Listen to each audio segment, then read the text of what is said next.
रामकृष्ण हरी मंडळींनो, माऊली कीर्तन सोहळा महाराष्ट्रातील सर्वात लोकप्रिय असलेले एकमेव चॅनल सप्ताह कीर्तन, भागवत कथा, हरिजागर व लाईव्ह कार्यक्रमाकरिता अवश्य संपर्क करा। माऊली चोपडे व देवा पाटील।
जिने मरणे नाही आता, जिने मरणे नाही आता, हरीच्या भक्ता कल्पांती, त्यांच्या ध्याने तैसेची आले, आपुला विसरले देहभाव, जडोनी ठेली अखंडता, एकात्मता हरिरूपी, त्यांच्या ध्याने तैसेचे आले, आपुला विसरले देहभाव, निळा म्हणे झाले संत, निळा म्हणे झाले संत, गुणातीत निजबोधे, त्यांच्या ध्याने तैसेचे आले, आपुला विसरले देहभाव, पांडुरंगा करू प्रथमा रमण, पांडुरंगा करू प्रथमा रमण, पांडुरंगा करू प्रथमा रमण, पांडुरंगा करू प्रथमा रमण, सरे चरणा सत्काराचा, सरे चरणा त्यांच्या कृपादाने कथेचा विस्तार, कृपादाने कथेचा विस्तार, कृपादाने कथेचा विस्तार, कृपादाने कथेचा विस्तार, बाबाजी सद्गुरुदास तुका, सद्गुरुदास तुका, बाबाजी सद्गुरुदास तुका। नमो सद्गुरु तुकया ज्ञानदीपा, नमो सद्गुरु सच्चिदानंद रूपा, नमो सद्गुरु भक्त कल्याण मूर्ते, नमो सद्गुरु भास्करा पूर्ण कीर्ती, सेवे लागी सेवक झालो, तुमच्या लागलो निज चरणा, तुमच्या लागलो निज चरणा, तुमच्या लागलो निज चरणा, सेवक झालो, तुमच्या लागलो निज चरणा, लागलो निज चरणा, तुमच्या लागलो, सेवे लागी सेवक झालो,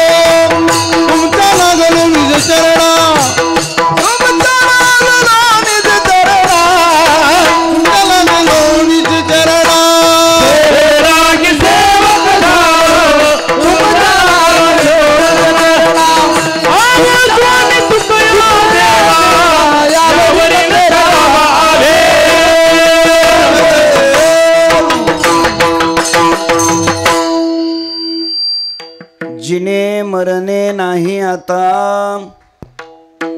हरीच्या भक्ता कल्पांती त्यांच्या ध्याने तैसेची आले, आपुला विसरले देहभाव.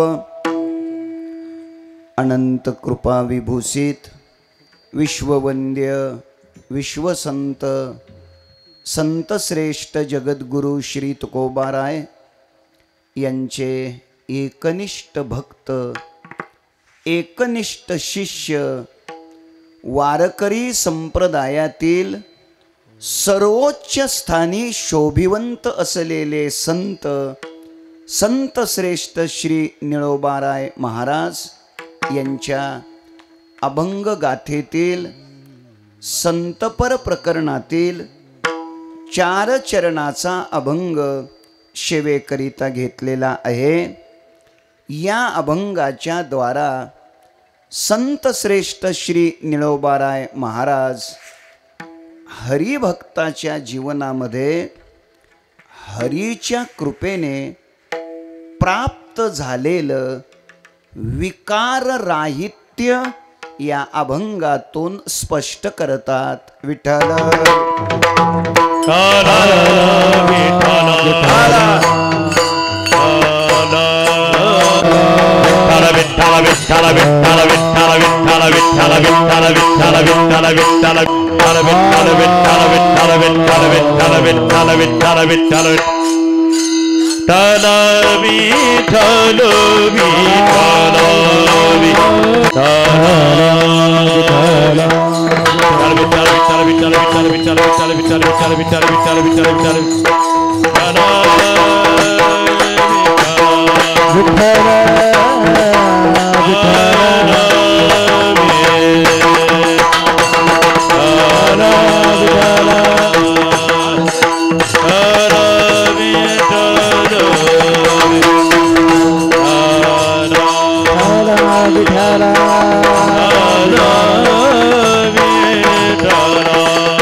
अकारण कारण करुणा वरुणालय अखिल गुणनिधान भक्तवत्सल जगदाधार रुक्मिणी प्राण संजीवन भगवान श्री पंढरीश परमात्म्याच्या असीम कृपेद्वारा ज्ञान कैवल्य तेजोनिधी विश्वमाऊली ज्ञानोबाराय वैराग्य शिरोमणी संत हृदय सम्राट विश्ववंद्य जगद्गुरु श्री तुकोबाराय आदी करून सर्व संत महंतांच्या आशीर्वादाने उपस्थित संत महंत भाविक सज्जन माता भगिनी संपूर्ण परभणी बीड या लातूर अशा अनेक जिल्ह्यातून उपस्थित असलेले वारकरी संप्रदायातील वारकरी शिक्षण संस्थेतील ज्येष्ठ श्रेष्ठ आध्वर्यू कीर्तनकार प्रवचनकार कथाकार टाळकरी वृंद गायनाचार्य मृदंगाचार्य आणि आपण देवरूप श्रोतृवर्ग या सर्वांच्या पवित्र उपस्थितीमध्ये परमपवित्र पुण्यसलीला अमृत स्वरूपा गोदावरी मातेच्या पवित्र तटाकावरती या श्री क्षेत्र आरखेड बरोबर या गावातील जुन्या पिढीतील वारकरी संप्रदायावर नितांत प्रेम करणाऱ्या वैकुंठवासी मातोश्री सौभाग्यवती गिरिजाबाई लक्ष्मणरावजी दुधाटे गोळेगावकर या मातोश्रीच्या गोड जेवणाच्या विधीच्या निमित्ताने आपण सर्वजण इथे उपस्थित आहोत. स्वानंद सुखनिवासी गुरुनाम गुरु सद्गुरु जोग महाराज यांच्या अनुकंपेने परमपूज्य परमश्रद्धेय प्रातस्मरणीय वारकरी संप्रदायाचे थोर उपासक भगवान श्री पंढरीरायाचे महान भगवत भक्त संत मोतीराम महाराज यांच्या कृपेने परमपूज्य परमश्रद्धेय प्रातस्मरणीय भगवान श्री पंढरीरायाचे महान उपासक संत मारोतराव महाराज दस्तापूरकर यांच्या आशीर्वादाने आपणा सर्व भाविकांच्या पवित्र उपस्थितीमध्ये या गावामध्ये आज वैकुंठवासी मातोश्री गिरिजाबाई लक्ष्मणरावजी दुधाटे गोळेगावकर यांच्या गोड जेवणाच्या निमित्ताने आज इथे येण्याचं सौभाग्य मला प्राप्त झालं. या दुधाटे गोळेगावकर परिवाराचा आणि ज्यांचा अत्यंत प्रेमाचा आणि जिव्हाळ्याचा संबंध असे हरिभक्तिपरायण आदरणीय शेवटे सर यांच्या आग्रहामुळं त्यांच्या जबरदस्तीमुळं आज मला आपल्या सर्वांचं दर्शन झालेलं आहे. आपण सर्वजण या दुधाटे गोळेगावकर परिवाराच्या दुःखामध्ये सहभागी होण्याकरिता उपस्थित झालेला आहात. मातोश्री गिरिजाबाई यांचे पती आदरणीय लक्ष्मणरावजी माधवराव दुधाटे गोळेगावकर, तसेच आदरणीय गणपतराव रामराव दुधाटे गोळेगावकर, आदरणीय रमेशराव विठ्ठलराव दुधाटे गोळेगावकर, आदरणीय तुषार भैया काशीनाथराव दुधाटे गोळेगावकर आणि आदरणीय चिरंजीव योगेशजी काशीनाथराव दुधाटे गोळेगावकर. झालं का बरोबर? एवढं पाठ करावं लागतं. अशा या थोडा अभंग पाठ नाही झाला तरी चालतं. अशा या गोळेगावकर परिवाराच्या प्रेमामुळं आणि यांच्या विनंतीमुळं आपण सर्वजण इथे आलेला आहात. मी आपल्या सर्वांच्या चरणी हृदयापासून नतमस्तक होतो. वारकरी संप्रदायातील भजनाच्या क्षेत्रातील अत्यंत उत्तुंग आणि गोड अशी मंडळी या ठिकाणी टाळ घेऊन उभे आहेत. या सर्व गायकांच्या गायनाचार्यांच्या भजनी मंडळीच्या चरणी मी हृदयापासून प्रणाम करतो. एकीकडे भगवान पंढरीनाथ आहेत, तर एकीकडे कैलासाधिपती असे सक्षम असणारी मंडळी या ठिकाणी टाळे घेऊन उभे आहेत. या सर्व टाळकऱ्यांच्या चरणी एकनाथ महाराज आदरणीय रामभाऊजी आपणा सर्वांच्या पवित्र चरणाला मी वंदन करतो. तर वारकरी संप्रदायामध्ये कमी वयात पण वारकरी संप्रदायातला अत्यंत प्रगल्भतेने मृदंग वाजवणारे मृदंगाचार्य या ठिकाणी उपस्थित आहेत. हरिभक्तिपरायण आदरणीय भरतजी महाराज पठाडे, हरिभक्तिपरायण आदरणीय कृष्णा महाराज बोरकडे यांच्याही चरणी मी हृदयापासून वंदन करतो. माझ्या समोर येऊन बसलेले सर्व श्रोते, सर्व सद्भक्त, सर्व भाविक, संत मोतीराम महाराज, संत मारोतराव महाराज या महापुरुषावर अतूट श्रद्धा असणारे वैष्णव माझ्यासमोर उपस्थित आहेत. या सर्वांच्या पवित्र चरणाला मी नतमस्तक होतो. आपल्या गोड वाणीने, आपल्या मधुर वाणीने, आपल्या भावस्पर्शी अशा रसाळ वाणीने संपूर्ण महाराष्ट्रामध्ये कीर्तनाच्या माध्यमातून वारकरी संप्रदायाचा प्रचार आणि प्रसार करणारं व्यक्तिमत्व हरिभक्तिपरायण पूजनीय आदरणीय मधुकर महाराज सायाळकर पूजनीय बाबा तेही इथे उपस्थित आहेत. खरं म्हणजे एका वेळेला अनेक कीर्तनकारांनी एकत्र येणं बरं नसतं. का बरं नसतं म्हणालो त्याचं कारण आहे, अनेक कीर्तनकार एका वेळेला एकत्र येणं हे समाजाचं नुकसान आहे. म्हणजे कसं, समजा आत्ता बाबा 2 तास जर एखाद्या गावी गेले असते तर त्या गावी वारकरी संप्रदायाचा प्रचार प्रसार झाला असता का नाही? म्हणजे यांनी इथं येणं हे समाजाचं काय आहे? नुकसान आहे. पण दुसऱ्या अर्थाने अनेक कीर्तनकार मनाने एकत्र येणं हे वारकरी संप्रदायाच्या प्रगतीचं लक्षण आहे. आणि म्हणून असा एक सुंदर सुयोग आज या निमित्तानं आलेला आहे. मी आपणा सर्वांच्या चरणकमली वंदन करतो आणि मातोश्री वैकुंठवासी गिरिजाबाई यांच्या या गोड जेवणाच्या निमित्ताने आपण इथे एकत्र आलो. आदरणीय लक्ष्मणरावजी माधवरावजी गोळेगावकर यांनी वारकरी संप्रदायामध्ये तर उत्तम काम केलेलंच आहे, करतच आहेत. पण त्याचबरोबर शैक्षणिक क्षेत्रातही अत्यंत दर्जेदार काम या व्यक्तिमत्वाचं सुरू आहे. बळीराजा शिक्षण संस्था, या बळीराजा शिक्षण संस्थेच्या माध्यमातून अनेक विद्यार्थ्यांना घडवण्याचं, सामान्य कुटुंबातील विद्यार्थ्यांना शिक्षण देऊन त्यांच्या जीवनात आमूलाग्र बदल घडवण्याचं उत्तुंग कार्य या बळीराजा शिक्षण संस्थेच्या माध्यमातून संपन्न होत आहे. आणि म्हणून बळीराजा शिक्षण संस्थेतील सर्व अध्यापक, सर्व शिक्षक, सर्व प्राध्यापक, सर्व कर्मचारी, शिक्षकेतर कर्मचारी आणि त्या संस्थेवर प्रेम करणारे सर्व वैष्णव इथे उपस्थित आहेत. त्या सर्वांच्या चरणी मी मनापासून वंदन करतो.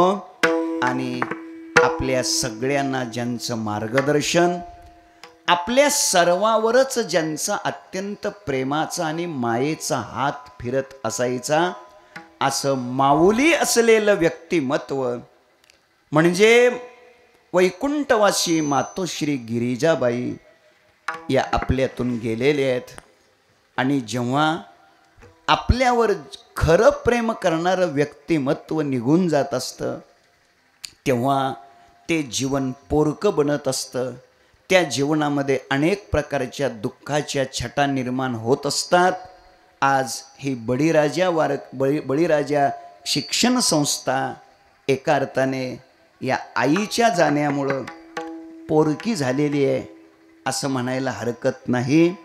वारकरी संप्रदायामध्ये या गोळेगावकर परिवाराचं आणि शैक्षणिक क्षेत्रामध्ये या गोळेगावकर परिवाराचं असलेलं अभूतपूर्व असं योगदान, त्या योगदानाला मी हृदयापासून वंदन करतो, सलाम करतो.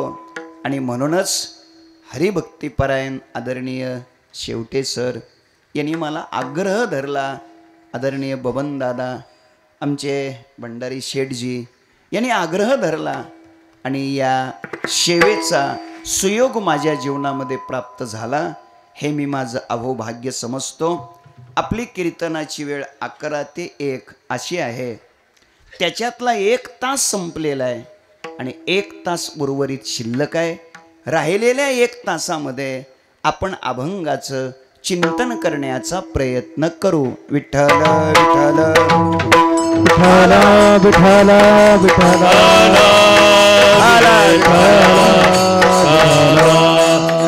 सेवेकरिता घेतलेला अभंग संत निळोबाराय महाराज यांचा आहे. महाराज या अभंगातून ऐका, हरिभक्ताच्या जीवनातील विकार राहित्य स्पष्ट करतात. हरिभक्ताचं जीवन विकाराच्या पलीकडे कसं गेलेलं असतं, त्याने विकाराला कसं जिंकलेलं असतं, विकारावर विजय त्याने कसा मिळवलेला असतो, याचं चिंतन या अभंगाच्या माध्यमातून स्पष्ट करतात. ऐका, जिथे जिथे आकार असतो तिथे तिथे विकार असतो आणि जिथे जिथे आचार असतो तिथे तिथे विचार असतो. आकाराशी जो चिटकलेला असतो त्याला विकार म्हणा आणि आचाराशी जो चिटकलेला असतो त्याला विचार म्हणा. लक्ष द्या, आकाराचा स्वीकार केला की मग विकार अपरिहार्य आहे. आकार स्वीकारला की विकार अनिवार्य आहे. किती ज्ञानोबाराय गोड बोलतात. ज्ञानोबारायांची भाषा आहे. ज्ञानोबाराय सांगतात, परिसपा सव्यसाची मूर्ती लाहोनी देहाची, खंती करीती कर्माची ते गावंडी गा. भाषा आहे ज्ञानोबारायची. एकदा का शरीराचा स्वीकार केला, 3.5 हाताच्या 36 तत्वाच्या स्थूल देहाचा, या चमडीचा, या कातडीचा एकदा का आपण स्वीकार केला की मग त्याचं कर्म, त्याचे विकार हे कसे असतात? अनिवार्य असतात, टाळता येत नाही.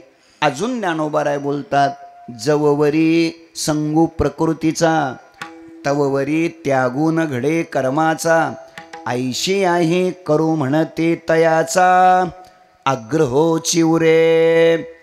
प्रकृतीचा संग जोपर्यंत आहे, देह तादात्म्य रूपी पाण्यामध्ये आपण जोपर्यंत मासा होऊन राहणार आहात, ज्ञानोबाराय सांगतात तोपर्यंत सुख दुःखाचे चटके सहनच करावे लागतील. ज्ञानोबाराय बोलतात, एरवी तरी सहजे सुख दुःख तैची शेविजे, देह जळी होई जे मासोळी जय. देह तादात्म्य रूपी पाण्यामध्ये, देहाची आसक्ती या पाण्यामध्ये जोपर्यंत आपण मासा होऊन राहत असतो, तोपर्यंत सुख दुःखाचे चटके सहनच करावे लागतात. सुख दुःख आपल्याला भोगावेच लागतात. सुख दुःख भोग जीव पावे, सुख दुःख भोग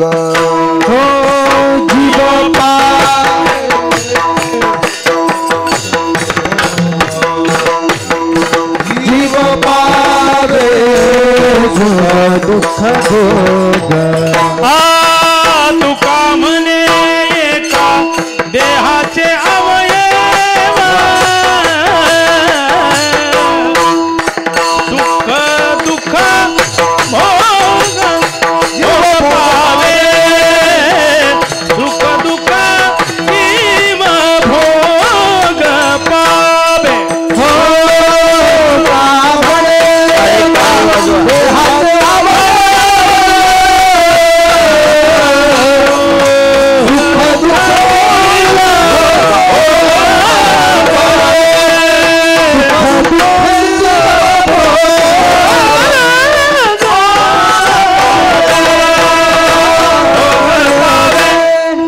जोपर्यंत या देहाचा संबंध आहे, जोपर्यंत या देहाचं तादात्म्य आहे, जोपर्यंत या देहामध्ये आपण देही म्हणून राहतो, तोपर्यंत सुखाचे दुःखाचे चटके.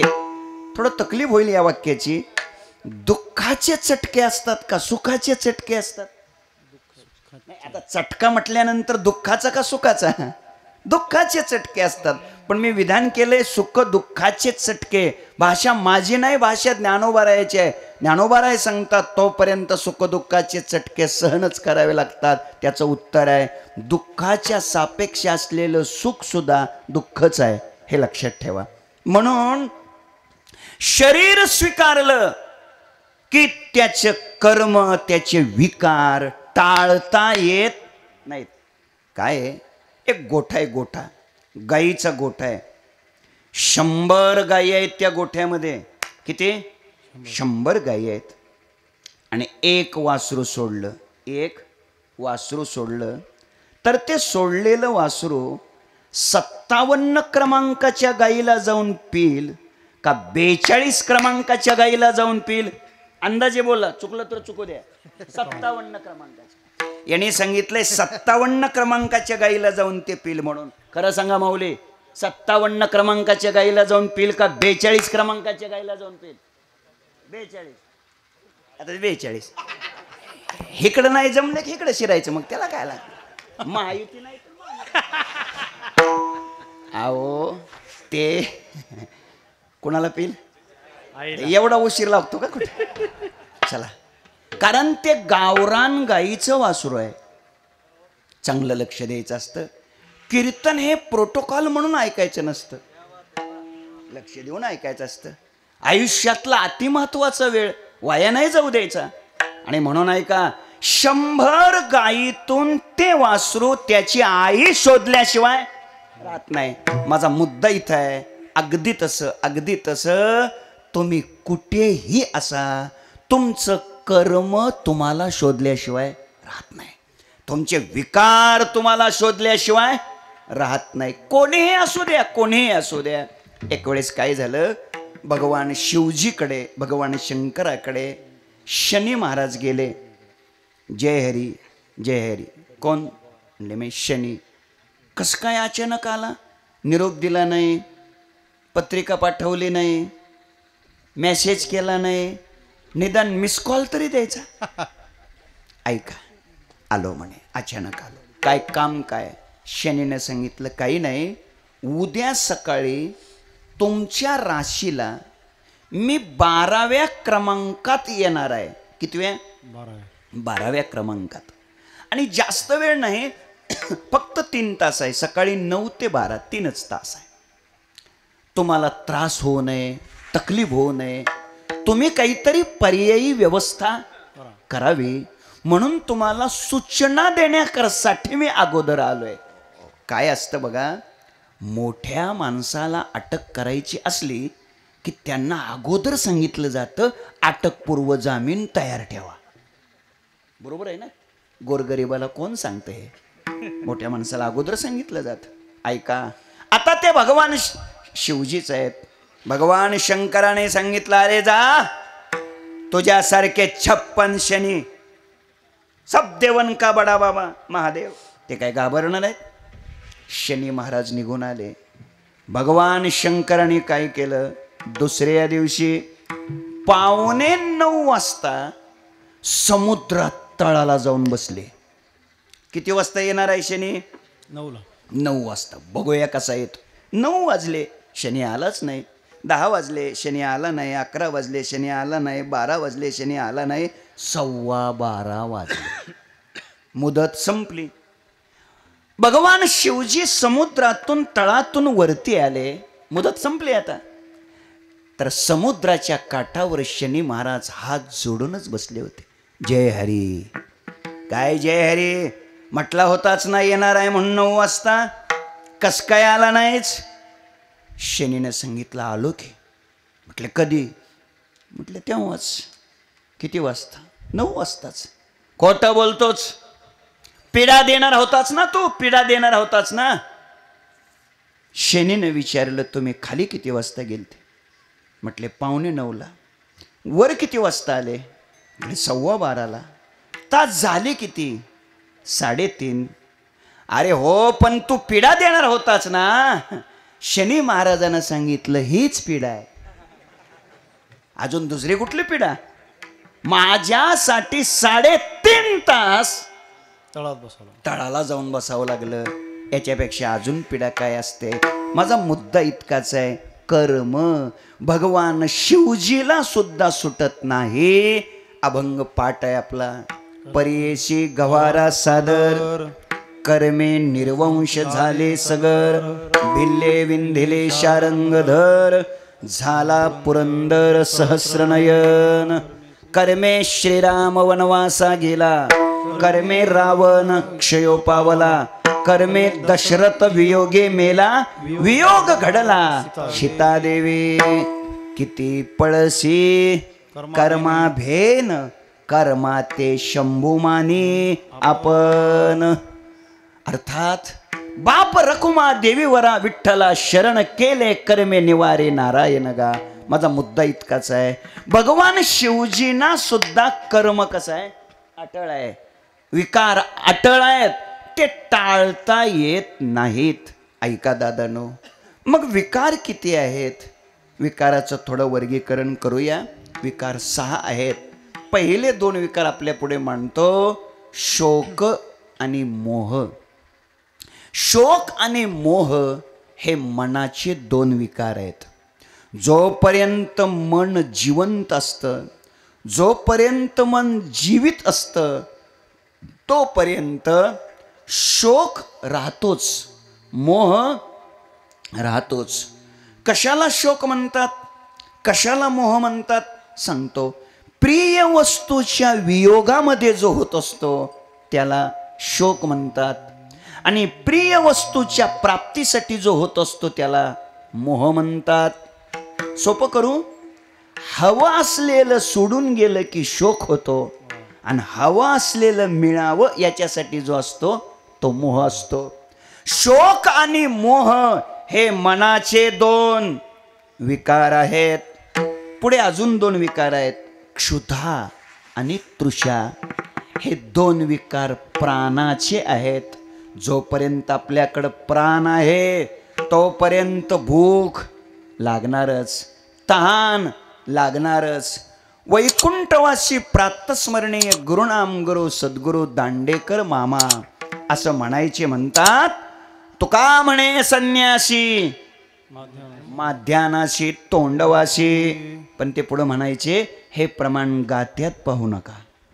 अर्थ इतकाच आहे, संन्यासी जरी असला तरी भूक काय होणार आहे, लागणारच आहे. प्राण आहे मग भूक लागतेच, तहान लागतेच. भूक आणि तहान हे प्राणाचे दोन विकार आहेत. किती झाले विकार, 4 झाले. आणि पुढे अजून 2 विकार आहेत, त्याचं नाव आहे जन्म आणि मृत्यू. जन्म आणि मृत्यू हे 2 विकार शरीराचे आहेत, देहाचे आहेत.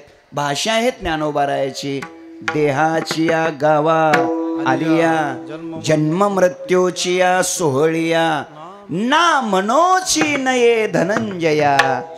या परी एकदा का हे शरीर मिळालं की मग जन्माला आणि मृत्यूला नाही म्हणता येत नाही. ऐका ऐका, काय आहे बघा, ज्ञानोबारायाची भाषा कशी आहे, जन्म मृत्यूची या सोहळिया अशी भाषा आहे.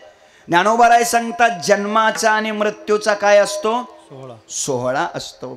खरं सांगा, आपण जन्माचा सोहळा करतो का मृत्यूचा सोहळा करतो? नाही लक्षात आलं? अहो, आपण जन्माचं स्वागत करतो का मृत्यूचं स्वागत करतो? आता बोला. जन्माचं. आपण वाट जन्माची पाहतो का मृत्यूची पाहतो? बोला बोला. जन्माची पाहतो, म्हणजे स्वागत जन्माचं करतो, वाट जन्माची पाहतो, सोहळा वाढदिवस जन्माचा करतो. नीट कीर्तन आहे का? माझी आपणास विनंती आहे, आपण उगवणाऱ्या सूर्याची वाट पाहतो का मावळणाऱ्या सूर्याची वाट पाहतो? उगवणाऱ्या सूर्याची वाट पाहतो. सूर्य कधी उगवेल? सूर्य उगवला की मांगल्य, उत्साह, चेतना, जागृती, स्फूर्ती, उगवणाऱ्या सूर्याची आपण वाट पाहतो. बरोबर? स्वागत उगवणाऱ्या सूर्याचं करतो, वाट उगवणाऱ्या सूर्याची पाहतो. बरोबर आहे? सूर्य कधी उगवेल, कधी उगवेल? माझी आपणास विनंती आहे, सूर्याच्या उगवण्याची जर तुम्ही वाट पाहत असाल तर अगोदर त्याला मावळू द्या. तो मावळलाच नाही, बोला, उगवेल का? मग बोला आता, उगवणं महत्वाचं आहे सूर्याचं का मावळणं महत्वाचं आहे? मावळणं. पक्ष बदलला बघा येण्यात. लक्षात ठेवा, उगवण्यापेक्षाही त्याचं मावळणं महत्वाचं आहे. आता उत्तर द्या बरं. मग माणसाचा जन्म महत्वाचा आहे का माणसाचा मृत्यू महत्वाचा आहे? मृत्यू महत्वाचा आहे. मग माणसानं जन्माची वाट पाहिली पाहिजे का मृत्यूची वाट पाहिली पाहिजे? पाहावं लागेल म्हणते. बळजबरीनं पाहावं लागेल की नाही? खरं सांगा, खरं सांगा, आपण सुद्धा वाट कशाची पाहिली पाहिजे? मृत्यूची वाट पाहिली पाहिजे. तो कधी येईल, कधी येईल? शहाणी माणसं वाट पाहतात. त्याने यायला उशीर लावला तर निरोपामाग निरोप देतात. तुम्ही संकाधिक संत मनविता कृपावंत, तरी उशीर लावला मग गरुडाचे पायी ठेवी वेळा डोई, तरी उशीर लागायला लागला. मग पाय लक्ष्मीचे हाती, पाय लक्ष्मीचे पाय लक्ष्मीचे हाती, पाय लक्ष्मीचे हाती. तिची यावे काकुलती, तिची यावे काकुलती, विज्ञाना वातो घारी, विज्ञाना वातो घारी.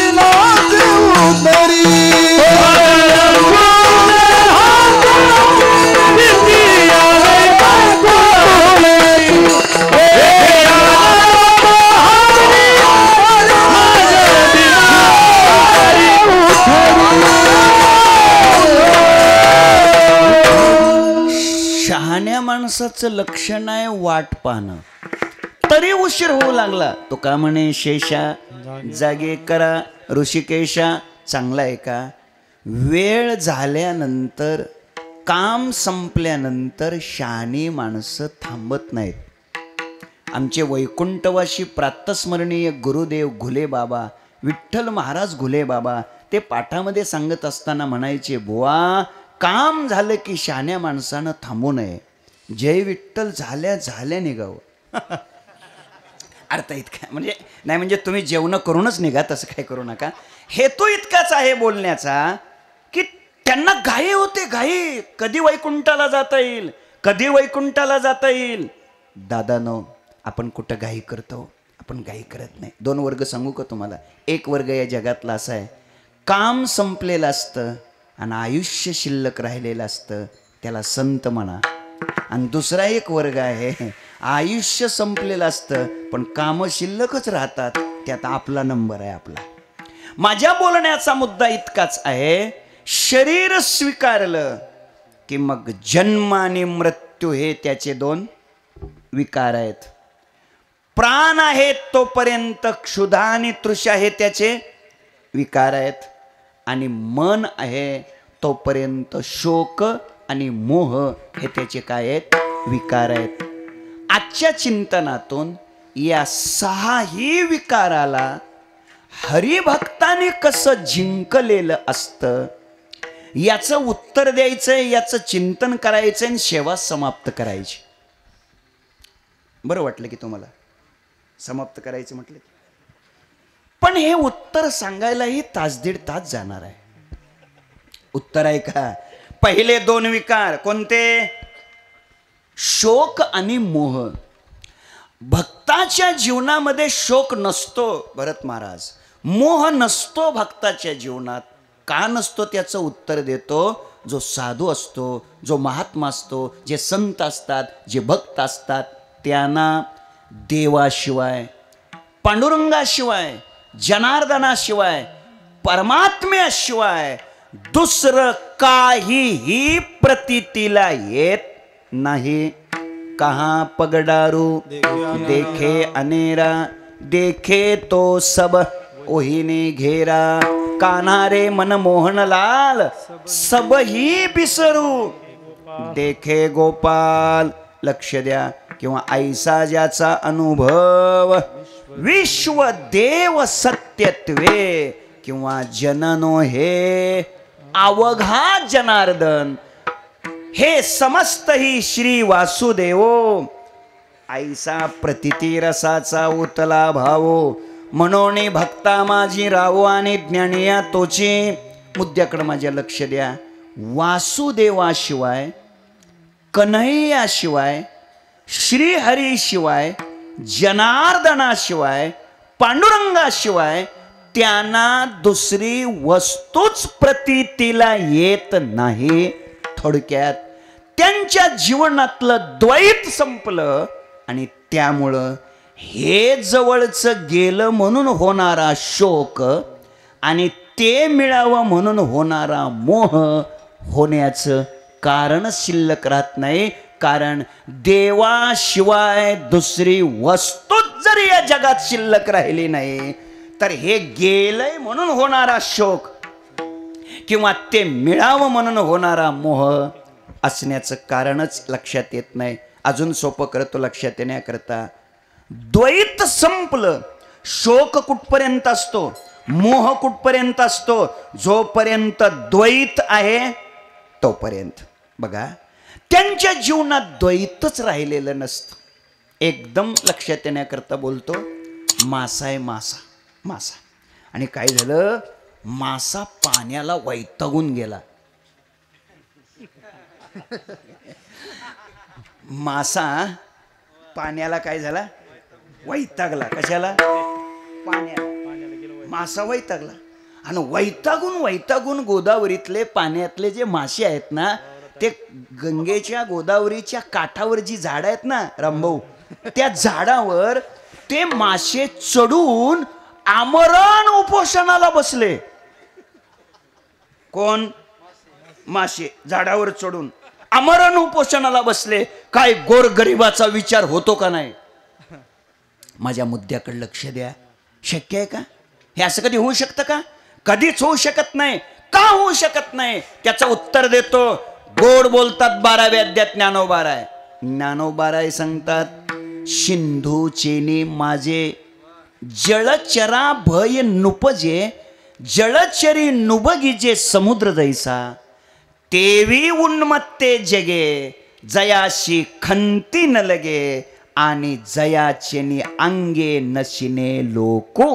थोडक्यात द्वैत संपलं, त्यामुळे शोक संपला, त्यामुळे मोह संपला. आणखीन लक्षात येण्याकरता सांगतो, तुमचा, माझा, आपला देह किती हाताचा? अगदी बरोबर बोला. किती हाताचा? 3.5 हाताचा. आणि साधूचा, महात्म्याचा, संतांचा देह किती हाताचा?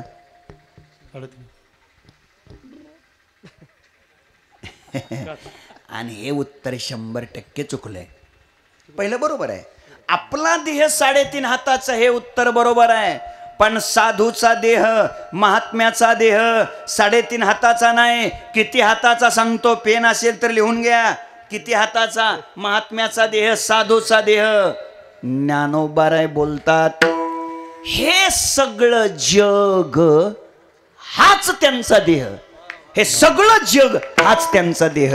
मी ओवी देतो 12व्या अध्यायातली. ज्ञानोबाराय बोलतात, जगची देह झाले मनोनी प्रिया प्रिय गेले, हर्षा मर्ष ठेले दुजे नवीन. म्हणून तर जगच त्यांचा देह असल्यामुळं, हे सगळं जग हाच त्यांचा देह असल्यामुळं रेड्याच्या पाठीवर आसूड ओढले जातात आणि तोची वळ उठी मारिता सुना मैसती पापी, तोची वळ उठी जान देवा, देवा तोची वळ उठी जान. मारिता सुन मैसती पापी, मारिता सुन मैसती पापी, तोची वळ उठी जान देवा.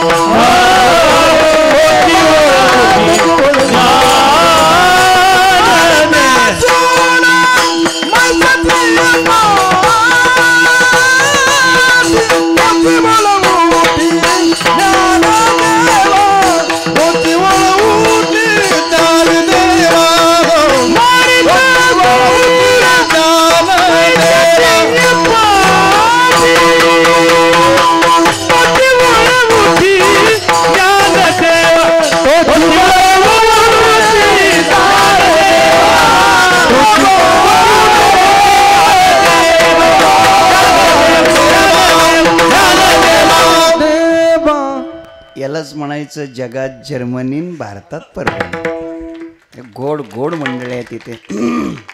म्हणणारे गोड आहेत, वाजवणारे गोड आहेत, अडचण फक्त सांगणाऱ्याची आहे. बऱ्यापैकी नुकसान होतंय गायकांचं, पण नाविलाज आहे, वेळेची अडचण आहे. मुद्दा इतकाच आहे आपला, जगची देह झाले. ऐका, संपूर्ण जग हाच त्यांचा काय आहे, देह आहे. म्हणून त्यांच्या जीवनात शोक आणि मोह संपला. कारण शोका करता मोहा करता द्वैत शिल्लक असावं लागतं. ते द्वैत संपलं म्हणून त्यांच्या जीवनात शोक आणि मोह संपले. एक उत्तर. दुसरं उत्तर देतो. शोक आणि मोह हे विकार आहेत कोणाचे? म्हणजे लक्ष तुमचं कमी आहे कीर्तनाकडे. शोक आणि मोह कोणाचे विकार सांगितले मी? मनाचे. मन लावून कीर्तन ऐकायचं. शोक आणि मोह हे विकार कोणाचे? मनाचे. आता ऐका, महात्म्याच्या जीवनात भगवंताच्या नामचिंतनाचा परिणाम त्यांचं मन राहिलेलं नसतं.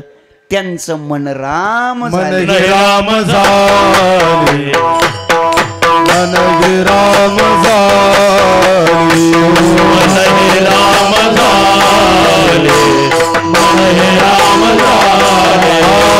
प्रवृत्ती ग्रासून कैसे निवृत्तीची आले, कैसे निवृत्तीची आले.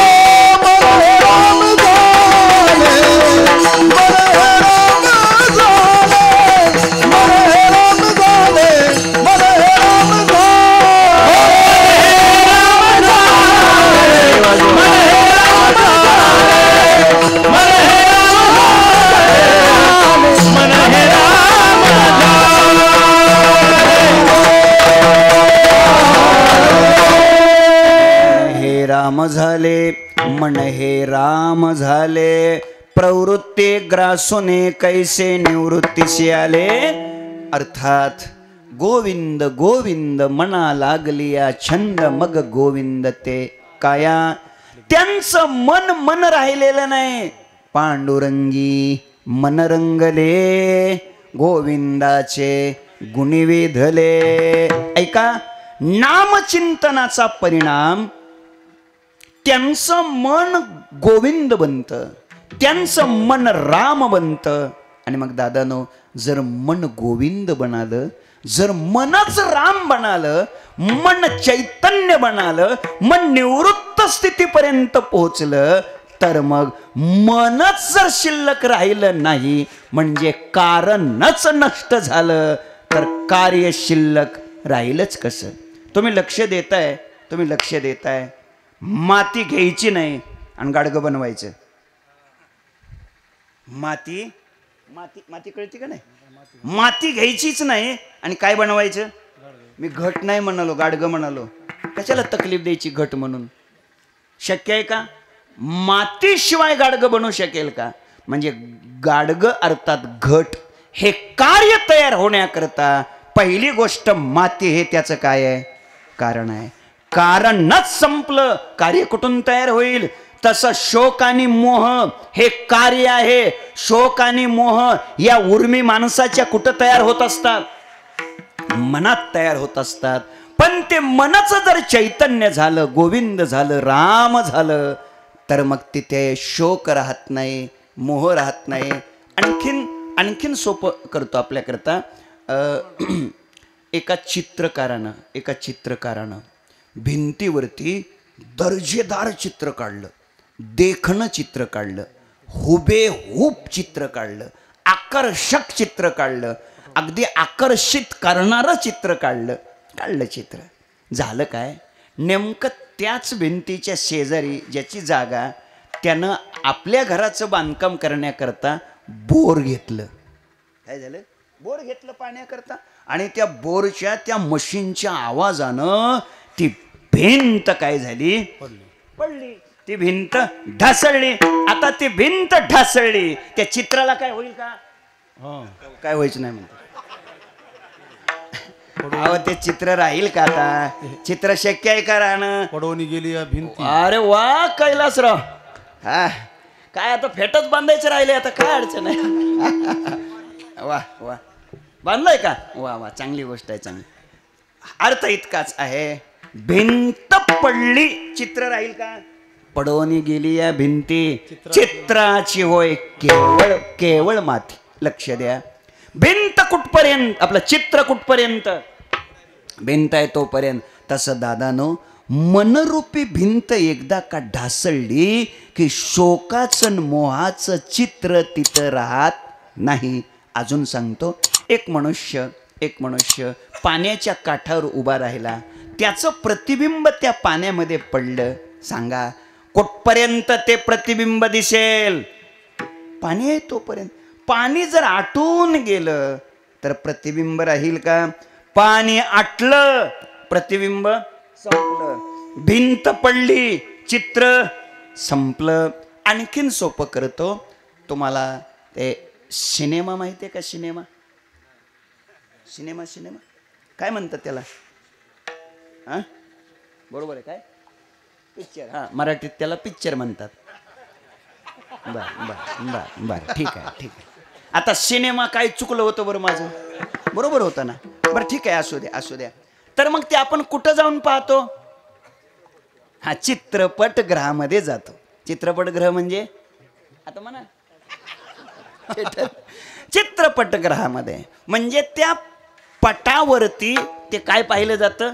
चित्र. पटावरती चित्र पाहिलं जातं. आता अलीकडे ते राहिले नाही बरं का, चित्रपटगृहात जायचं आणि पाहायचं आणि करायचं. आता ते राहिले नाही. आता सगळ्याच्या खिशातच चित्रपट आहे, मोबाईल.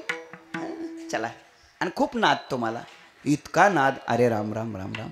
एखाद्या वेळेस माणसं श्वास घ्यायचं विसरतील हो, पण मोबाईल नाही विसरत. अरे राम राम. मी म्हणतो 10 दिवस मोबाईलच दिला नाही, 11व्या दिवशी माणसं वेडं होतील. माझ्या बोलण्याचा मुद्दा लक्षात ठेवा.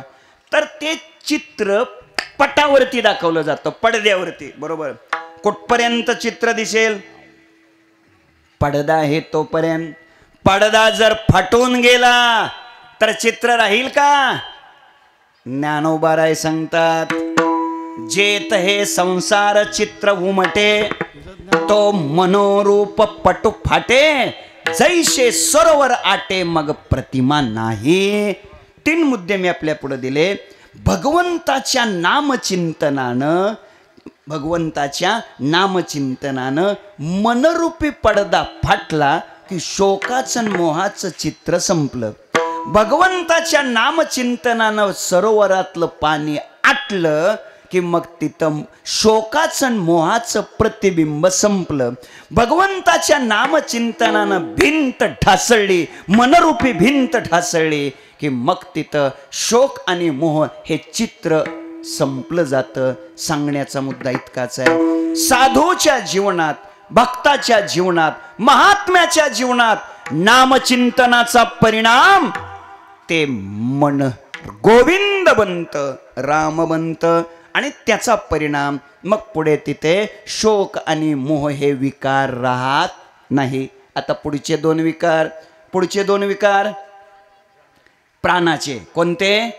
क्षुधा आणि तृषा, भूक आणि तहान. दादानो, भगवान परमात्म्याची कृपा एकदा का साधकाच्या जीवनावर झाली की मग त्याला भूकही लागत नाही, तहानही लागत नाही. नाटवे हे भूक तहान काही, नाटवे भूक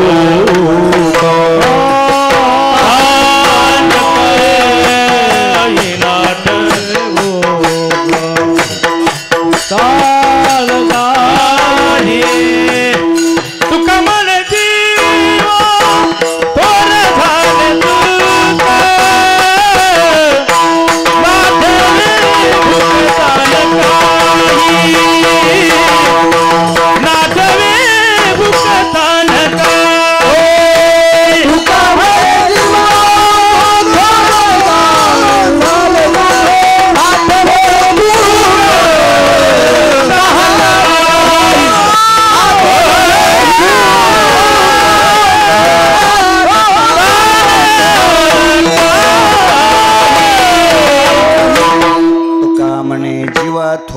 झाले सुख नाटवे हे भूक तहान काही. ऐका, भगवंताची कृपा एकदा का साधकाच्या जीवनावर झाली, नाही भूक लागत, नाही तहान लागत. भुके तहाने चित्ती सदा देवा ठविते. गोड गीतेतला एक श्लोक सांगतो आणि ज्ञानोबारायाच्या 2 ओव्या सांगतो. ज्ञानोबाराय भगवान गीतेमध्ये 2ऱ्या अध्यायात बोलतात, प्रसादे सर्व दुःखानां हानिरस्योपजायते प्रसन्न चेतशो ह्याशु बुद्धी पर्यवतिष्ठते. देखे अखंडित प्रसन्नता आथी जेत चित्ता तेत रिगणे नाही समजता. संसार दुःखा अमृताचा निर्झरू प्रसवे जयाचा जठरू तया क्षुधे तृषेचा अडदरू काहीच नाही. चांगला आहे का? भगवंताची कृपा रूपी अमृताचा झरा ज्याच्या जठरात वाहतो त्याला भूक कशी लागेल, तहान कशी लागेल. पण किती ज्ञानोबारायची कमाल आहे. भगवंताच्या कृपारूपी अमृताचा झरा मस्तकात वाहतो असं नाही ज्ञानोबाराय म्हणाले, हृदयात वाहतो असं नाही म्हणाले. शब्द आहेत प्रसवे जयाचा जठरू. जठरातच का? त्याचं उत्तर आहे भूक जठरातच लागते, भूक मस्तकात नाही कधी लागत. असं कोण म्हटलं का खूपच मस्तकात भूक लागली, छे पोटात आग पडली म्हणतो माणूस. हो, जठराग्नी भडकला म्हणतो. मग जिथं भूक लागत असते तिथंच अमृताचा वर्षाव झाला पाहिजे. अमृताचा निर्झरू प्रसवे जयाचा जठरू तया क्षुधे तृषेचा अडदरू. काहीच नाही, त्याला भूक लागत नाही, त्याला तहानही लागत नाही. भूक तहानेच्या पलीकडे जीवन पोचतं. ज्ञानोबारायची ओवी देतो, चित्ते मीची जाहले मियाची प्राणे धाले जीवो मरो विसरले बोधाची भुली. आणि ऐका, आता पुढचे 2 विकार आहेत, जन्म आणि मृत्यू. हे जन्म आणि मृत्यू याही विकारावर महात्म्याने विजय मिळवलेला असतो. जन्म आणि मृत्यू याही विकाराला त्यांनी जिंकलेलं असतं. ते त्यांनी कसं जिंकलेलं असतं? ते विकार राहित्य सेवेकरिता घेतलेल्या अभंगाच्या पहिल्या चरणी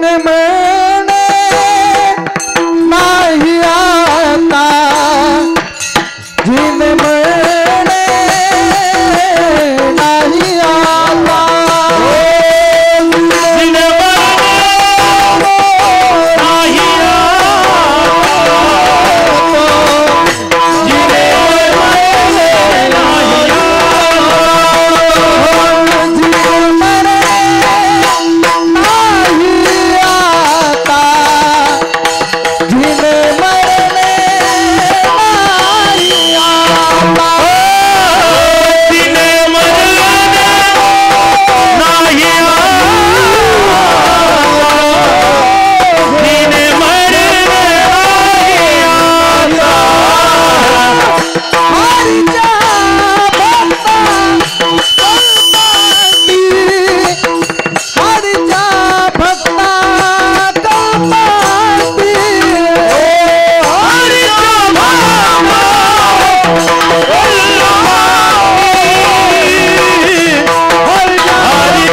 नाही आता हरीच्या भक्ता कल्पांती.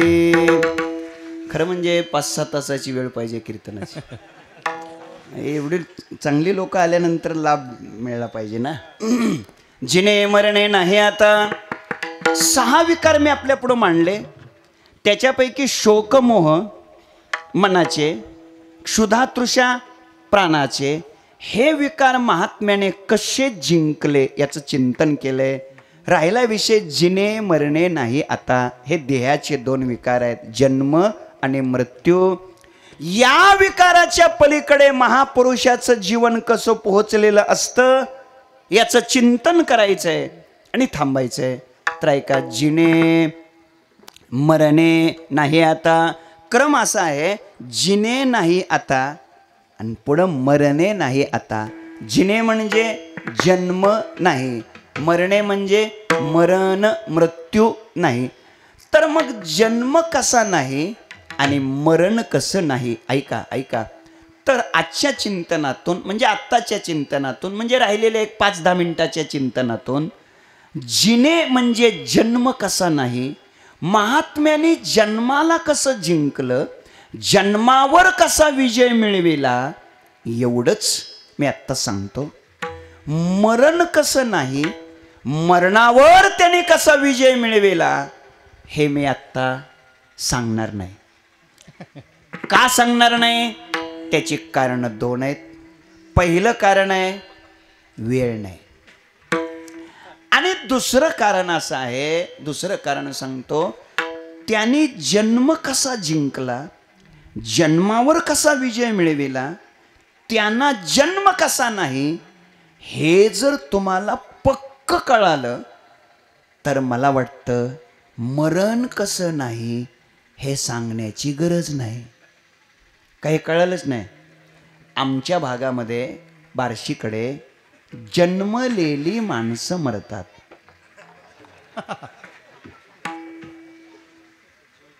इकडे कसं आहे? तसंच आहे ना. काय प्रगती होऊ शकते काळाच्या ओघात. म्हणजे मरण्यासाठी अगोदर काय झाला पाहिजे? उपजल्या पिंडा मरण सांगते, उपजल्या पिंडा मरण सांगते, उपजल्या पिंडा मरण सांगते, उपजल्या पिंडा मरण सांगते, उपजल्या पिंडा मरण सांगते, सांगते, उपजल्या पिंडा मरण सांगते, उपजल्या पिंडा मरण सांगते.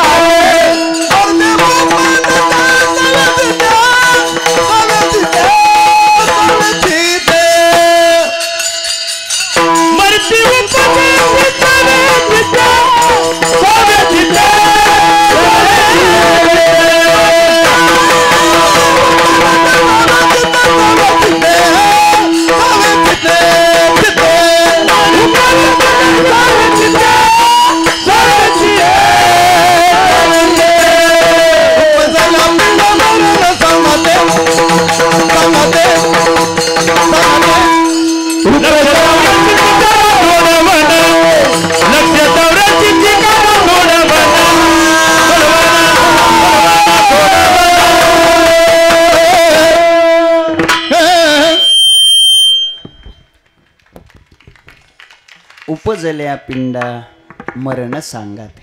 म्हणजे मृत्यू कोणाचा होतो त्याच्याकरता अगोदर जन्म झाला पाहिजे.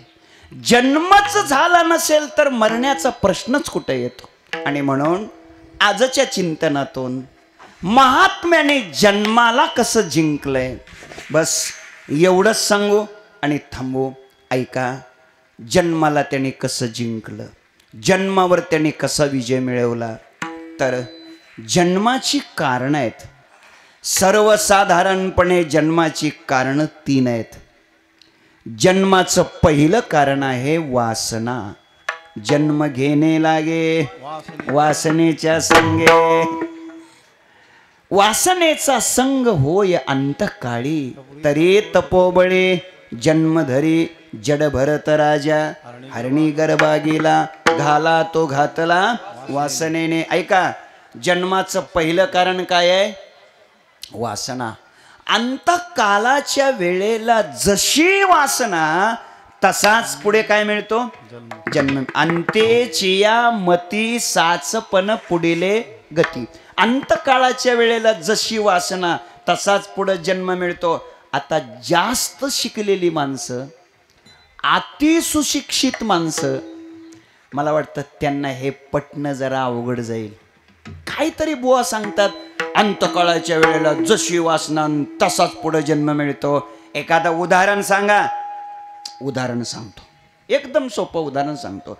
अंतकाळाच्या वेळेला जशी वासना तसाच पुढे जन्म मिळतो. उदाहरण देतो एकदम सोपं. ते फोटो काढणारे लोक असतात, काय म्हणतात त्यांना? फोटोग्राफर. बरोबर आहे का? फोटोग्राफर. त्यांच्याकडे ते असतं फोटो काढायचे. हेच काय, हे फोटो काढायचंच आहे का? कॅमेरा फोटो हे असतं. आणि मग ते फोटोग्राफर म्हणत असतात त्या पुढच्या व्यक्तीला, जरा थोडं सरळ बघा. नंतर म्हणत असतात टोपी जरा नीटकी ठेवा. बरोबर. त्याच्यानंतर म्हणत असतात थोडं स्माईल. उसनं हसायला होता तो. अरे अरे अरे अरे, हसणं सुद्धा संपलं आमचं महाराज. काही लोक असे असतात, त्यांना बघितलं की चक्कर येते. त्यांचा चेहराच तसा असतो. असं नका राहू. असं प्रसन्न राहा ना, खुश राहा ना. तुमच्याकडे बघितल्यावर बघणाराला बरं वाटावं, असं राहिलं पाहिजे माणसानं. चला, तर ते मग म्हणतात रेडी का, म्हणतात ना काहीतरी, काय रडी रेडी काय म्हैस काहीतरी, रेडी म्हैस काहीतरी म्हणतात. चला रेडी. आणि मग ते फोटोग्राफर म्हणतात, ओ फोटोग्राफरवाले लक्ष द्या ना. मग ते फोटोग्राफर म्हणतात बटन दाबू का. बरोबर. पुढचा माणूस तयार झाल्यावर त्यांना विचारूनच ते काय करतात? बटन दाबतात. ऐकावर का नीट. आणि नेमकं त्याने बटन दाबायच्या वेळेला याच्या नाकावर येऊन बसते माशी. आणि मग फोटोत काय निघतं? नाकावरती माशी निघते. आणि मग हा रागा होतो, असं कसं काय फोटो काढला, असं कसं काय फोटो काढला. तो म्हणतो साहेब रागवू नका, माझं काय चुकलं. फोटो काढण्याच्या वेळेला, बटन दाबण्याच्या वेळेला तुमच्या नाकावर माशी येऊन बसली, त्याच्यात माझा काय दोष. जरा नीट कीर्तन आहे का. तुम्ही अगोदर किती नटाफटा केला हे महत्वाचं असतं का बटन दाबायच्या वेळेला तुमची पोच काय आहे ती महत्वाची आहे. बटन दाबायच्या वेळेला अगोदर तुम्ही किती फिरवून लावली. कळलंच तुम्हाला. ते मला नीट म्हणायला येत नाही ना. ते नाही महत्वाचं. लक्षात ठेवा, बटन दाबायच्या वेळेला तुमची जी पोज आहे तीच पोज कॅमेऱ्यात कैद होणार आहे. बरोबर. नीट कीर्तन आहे का. आता या फोटोग्राफरकडे एक व्यवस्था आहे. कोणती? फोटो जर खराब आला तर तो डिलीट करता येतो. बरोबर. आणि नंतर सुधारित आवृत्ती छापता येते, दुसरा फोटो काढता येतो. पण ही व्यवस्था त्या फोटोग्राफरकडे नाही. ही व्यवस्था यमाकडे नाही. अजून बोलो का. यम हा फोटोग्राफर तुम्हाला विचारून बटन दाबतोय. बरोबर. तुमची परवानगी घेऊन. पण यम तुम्हाला विचारून बटन दाबत नाही. आणि गृहीत धरा, यमाने तुम्हाला विचारूनच बटन दाबली असती तर तुम्ही काय केलं असतं सांगू का. बटनच दाबू दिलं नसतं. तुम्ही म्हटले असते हे गोदावरीच्या काठावरचं 35 एकर तुलाच राहू दे, पण बटन काय दाबू नको. झालं असतं का ना. मेहरबानी आहे. यम आणखीन पैसे घेऊन बटन दाबत नाही. पैसे घेऊन बटन दाबायचं माहिती आहे का तुम्हाला.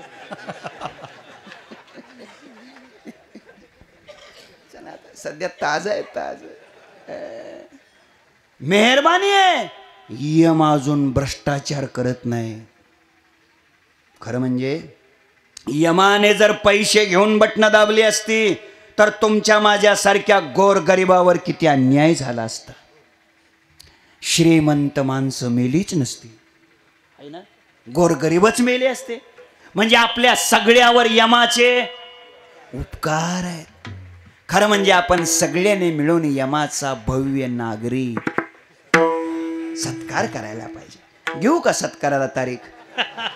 चांगलं लक्ष द्या, नीट लक्ष द्या, माझ्या मुद्द्याकडे लक्ष द्या. बटन दाबायच्या वेळेला जी पोज आहे तीच कॅमेऱ्यात कैद होते. अगोदर किती नटाफटा केलाय तो नाही कामाचा. तसं दादानो अंतकाळाच्या वेळेला यम जेव्हा बटन दाबणार आहे त्या वेळेला तुमच्या अंतःकरणामध्ये जर विकाराची, दुर्गुणाची, दोषाची, वासनेची माशी बसलेली असेल तर पुढचा फोटो तसाच निघणार आहे, ध्यानात ठेवा. आणि पुढे एक बोलू का, हा फोटोग्राफर आपल्याला विचारून परवानगी घेऊन बटन दाबतोय, तो फोटोग्राफर आपली परवानगी न घेता बटन दाबतोय. बटन कधी दाबल हे सुद्धा आपल्याला माहीत नाही. त्याकरता माझी हात जोडून विनंती आहे, सतत सावध राहा. कोण दिवसी यमयेती चालून, कोण दिवसी प्राण जाती घेऊन, कोण दिवसी मशानी जाऊन, एकटे राहावे समयासी सादर व्हावे, समयासी सादर व्हावे. देव ठेवी तैसेची राहावे, देवा ठेवी तैसेची राहावे, देव ठेवीला तैसेची राहावे, समया समया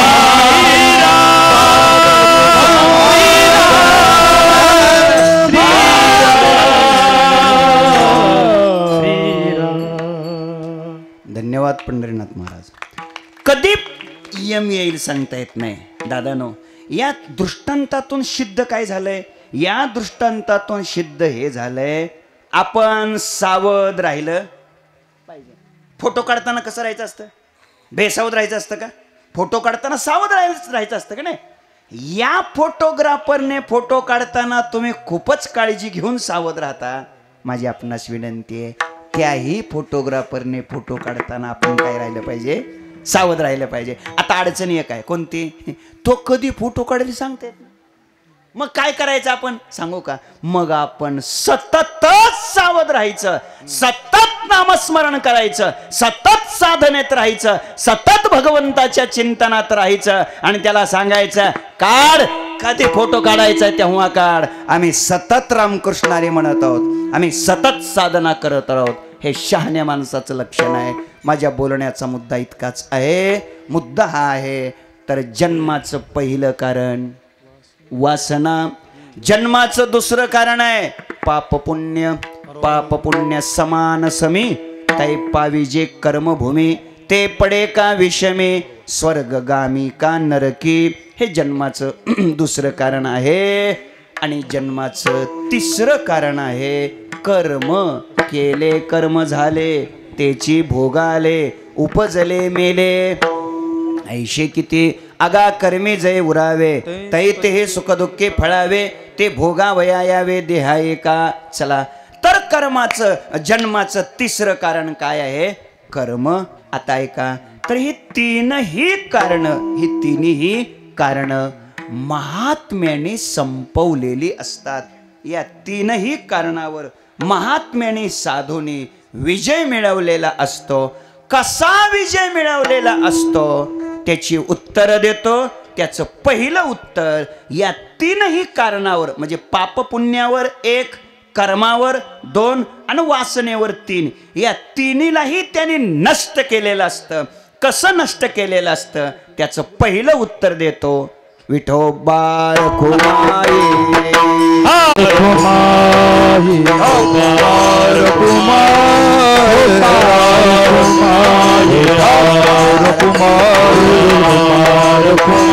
कुमार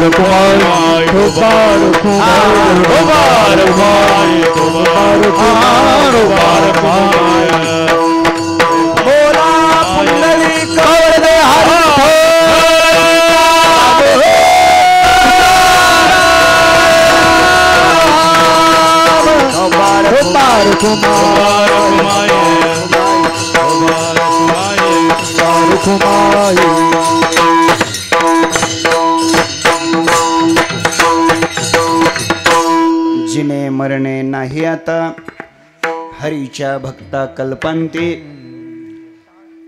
नामचिंतनाच्या द्वारे या तिन्हीवरही विजय मिळवलेला असतो. कसा विजय मिळवलेला असतो? एक एक प्रमाण देतो आणि थांबतो. पहिलं प्रमाण देतो त्याने वासनेवर विजय मिळवलेला असतो. आता महात्म्याच्या जीवनात वासनाच राहिलेली नाही. तुका म्हणे अवघी आवरली वासना. आता नारायणा दुसऱ्यापासून नारायणा आता अवघी वासना आवरली. वासना संपली. वासना नाही जन्म नाही. म्हणजे जन्माचं पहिलं कारण काय सांगितलं होतं? वासना. ती वासनाच नाही. वासना नाही मग भक्ती कशी काय करायची? वासना नाही मग वारी कशी काय करायची? वासना नाही मग विठ्ठल विठ्ठल कसं काय म्हणायचं? त्याशिवाय शक्य आहे का? तर त्याचं उत्तर असं आहे, अशुभ वासना संपली, शुभ वासना शिल्लक आहे. शुभ वासना कोणती? तुका म्हणे पायापाशी येईल आईशी वासना, पायी गोविली वासना, तुच्छ केले ब्रह्मज्ञाना. चला, वाईट वासना संपली. वासना संपली, जन्म नाही. जन्माचं दुसरं कारण पाप पुण्य. आता तेही आपल्याला माहित आहे. लागून ती पाप पुण्य अंगा, लागून ती पाप पुण्य अंगा, लागून ती पाप पुण्य अंगा. तुका म्हणे झालो अग्निरूप, अग्निरूप म्हणे आम्ही झालो अग्निरूप.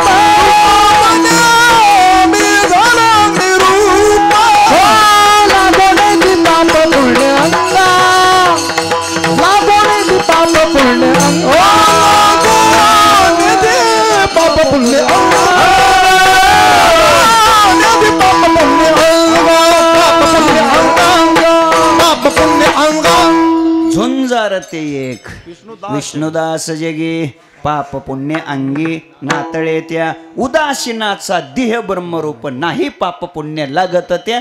तुका म्हणे आम्ही झालो अग्निरूप, लागोने दो पाप पुण्य अंगा. अर्थात नामचिंतनाचा परिणाम त्यांचं जीवन पापा पुण्याच्या पलीकडे जातं. पाप पुण्य नाही, जन्म नाही. नामचिंतनानं वासना जळून खाक झाली. वासना नाही, जन्म नाही. आता राहिलं काय? झोपले का? कर्म राहिलं ना. कर्म. जन्माचं तिसरं कारण आहे कर्म. दादानो, कर्माचा सुद्धा त्यांना लेप लागत नाही. काय गोड गोड भाषा आहे ज्ञानोबरायाची. तो कर्मे करी सकळे, परी कर्म बंदा नातळे, जैसे जळी न शिंपे जळे पद्मपत्र. हे मजची स्तव जहाले, परी म्या नाही केले, ऐशे जेने जाणीतले तो सुटलागा. आज मला आनंद वाटतोय, ज्या मातोश्री वैकुंठवासी गिरिजाबाई यांच्या गंगा पूजनाच्या निमित्तानं आपण हे चिंतन करतोय. शेवटे सर यांच्याकडून मगाशी थोडं बोलता बोलता दादा वगैरे होते, ऐकलं मी की त्यांना कधीच वाटलं नाही आपली शिक्षण संस्था आहे. त्यांना कधीच वाटलं नाही की आपण शिक्षण संस्थेमध्ये जावं. त्यांना असं कधीच वाटलं नाही की आपण शिक्षण संस्थेमध्ये जाऊन मी या शिक्षण संस्थेची मालकीण आहे असं कुठंतरी रुबाब गाजवावा, असं त्यांना कधीच वाटलं नाही. सांगू का, हे तर शहाण्या माणसाचं लक्षण असतं. शहाण्या माणसाचं लक्षण असतं. हे शहाणपण मातोश्री गिरिजाबाईकडे होतं. एक सांगू का मी तुम्हाला, त्या शाळा शिकल्या असतील का नसतील मला काही माहिती नाही. बहुतेक माझा अंदाज आहे, बहुतेक त्यांचं शिक्षण काही नसेलच. शाळेच्या मागून सुद्धा अजिबात नाही शिक्षण काहीही झालेलं नव्हतं. पण तरी सुद्धा वागण्याचं उत्तम ज्ञान त्यांच्याकडे होतं. माझा मुद्दा इतकाच आहे, शिक्षण किती झालं यापेक्षा आपल्या वागण्यात काही परिवर्तन झालंय का हे फार महत्त्वाचं आहे. माफ करा, मी थोडं स्पष्ट बोलणारा माणूस आहे. खूप शिकलेलो असो आणि जर वागण्यात बदल होत नसेल, आपल्या आचरणात परिवर्तन होत नसेल, आईला आई म्हणत नसू, वडिलाला वडील म्हणत नसू, आपल्या धाकट्या लहान भावाची काळजी घेत नसाल, 1,70,000 पगार तुम्हाला आणि धाकट्या भावाची जर शेती करणाऱ्या भावाची तुम्ही काळजी घेत नसाल, तर तो त्याच्या जीवनावर अर्थ काय त्याच्यात? कधीतरी विचार करा ना. त्या न शिकलेल्या अडाणी भावाने तुमच्यासाठी काही केलंच नाही का? त्यानं काय मेहनत घेतली नाही का? मायबाप, माझी विनंती आहे, तुम्ही म्हणजे नाराज नाही ना होणार? आता शिकलेली म्हणजे शिकलेलीच माणसं इथं जास्त असल्यामुळे मला अडचण जास्त आहे. तर माझी विनंती आहे, माझा आढावा सांगतो. आढावा मी समाजात जे फिरतो ना दादा, त्यातला आढावा सांगतो. बऱ्यापैकी जे लोक शिकलेले आहेत त्यांच्याच आईबापाचे हाल जास्त आहेत. हो, मी बऱ्यापैकी म्हणतोय. इथे आलेल्याबद्दल बोलत नाही, मला इथून नीटनीटकं जायचंय. इथे आलेल्याबद्दल बोलत नाही. अरे मग त्याच्यासाठी आईनं शिकवलं का? त्याच्यासाठी बापानं शिकवलं का? लोकाची सालं घातली, हातावर भाकरी घेऊन खाल्ल्या, तिनं लोकाची धुनी भांड केली, याला शिकवला, बाळ्याचा बाळासाहेब बनवला, हा साहेब झाला, मोठा पगारदार झाला, मोठी गाडी, मोठी नोकरी, मोठा बंगला. आणि महाराज तो आईला आई म्हणायला तयार नाही, थेरडी म्हणतो. मला वाटतं अशी पोरं जन्माला घालण्यापेक्षा ती आई वांज राहिली असती तर बरं झालं असतं. लक्षात ठेवा, कधीतरी या गोष्टीचा जरा विचार करा तुम्ही. मी समाजातलं दृश्य पाहतोय म्हणून बोलतोय दादानो. शिक्षण कमी असू द्या चालेल, ज्ञान कमी असू द्या चालेल, परंतु जन्म दिलेल्या आईची, जन्म दिलेल्या वडिलाची चांगली सेवा करा. हीच खरी मातोश्री गिरिजाबाईंना श्रद्धांजली ठरेल. खरी श्रद्धांजली. लक्षात ठेवा. मला बोलले की ते कधी म्हणले नाहीत माझी संस्था आहे, मी संस्थेची मालकी नाही. केव्हाच संस्थेमध्ये आल्या नाहीत. जेव्हा त्यांचा निवृत्तीचा कार्यक्रम होता तेव्हाच त्यांनी आग्रह करून आणलं आणि एक शाल श्रीफळ देऊन हार घालून त्यांचा सत्कार केला. तेवढाच. थोडक्यात असं असतं, कर्म करूनही त्याच्यात कुठं चिटकायचं नसतं. हे अलिप्तत्व, हे निसंगत्व, हे असंगत्व या मातोश्रीच्या जीवनात पावलोपावली पाहायला मिळत होतं. हेच शिक्षणाचं फल आहे. या मातोश्रीने गावात आलेल्या दीन दलित दुःखी अडचणी संकटात सापडलेल्या व्यक्तीला नेहमी मदत केली. अगदी घोटभर पाणी, चतकोर भाकरीचा तुकडा या मातोश्रीनं नेहमी दिला. आणि विशेष म्हणजे आयुष्याच्या शेवटच्या क्षणापर्यंत चुलीला सोडलं नाही, चुलीवरची भाकर करून खाऊ घातली. हे या मातोश्रीचं वैशिष्ट्य आहे. आज दुर्दैव असं आहे, आम्ही घरच्या चुली बंद करतो. कळलं नाही? आम्ही घरच्या चुली बंद करतो आणि रस्त्याच्या कडेला लिहिलेलं असतं, येथे चुलीवरचं जेवण मिळेल.